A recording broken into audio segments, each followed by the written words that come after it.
Rame banget soal proses penagihan pinjol yang viral yang kemudian meresahkan masyarakat dan merugikan banyak orang. Nah, di sini tuh kayak banyak banget gitu ya yang saya baca terkait masalah-masalah penagihan pinjol itu yang menakutkan gitu teman-teman ya. Dan ini tuh kayak awal mula dari ya aplikasi pinjol tersebut akan ditutup. Benar nggak sih demikian? Yuk kita akan bahas di video kali ini. Assalamualaikum warahmatullahi wabarakatuh. Semoga teman-teman sehat selalu. Semoga teman-teman selalu diberikan kemudahan dan kelancaran dan segera mendapatkan pertolongan dari Allah SWT terkait permasalahan-permasalahan kalian apapun itu, terlepas dari pinjol sekalipun ya. Oke. Masalah pinjol dan lain sebagainya itu sebenarnya adalah sebuah permasalahan yang memang ya nggak ada orang yang mau, bener nggak? Ya siapa sih yang mau ada masalah gitu kan?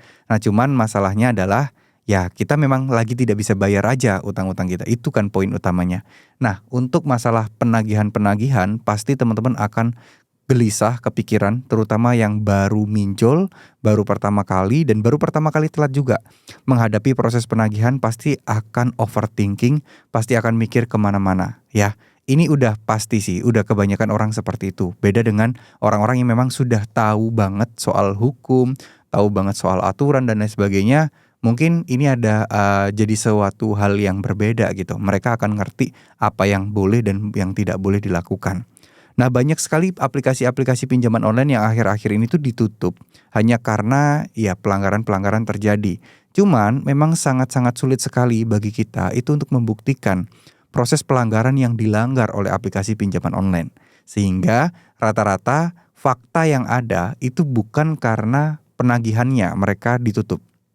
Tapi karena memang mereka tidak bisa memenuhi syarat dari nilai ekuitas atau dan lain sebagainya gitu ya. Dari sebuah aplikasi pinjaman online. Dari aturan OJK, pinjaman online itu harus gini, harus mempunyai nilai ekuitas minimal segini. Nah mereka tidak menyanggupinya dan juga mungkin banyaknya nasabah yang gagal bayar dan performa aplikasi tersebut terus turun dan tidak memenuhi syarat minimal yang ditentukan oleh OJK. Ya, jadi kebanyakan ditutupnya itu rata-rata bukan karena proses penagihannya, tapi ya karena memang mereka masih belum mampu memenuhi syarat minimum dan di aturan-aturan baru OJK.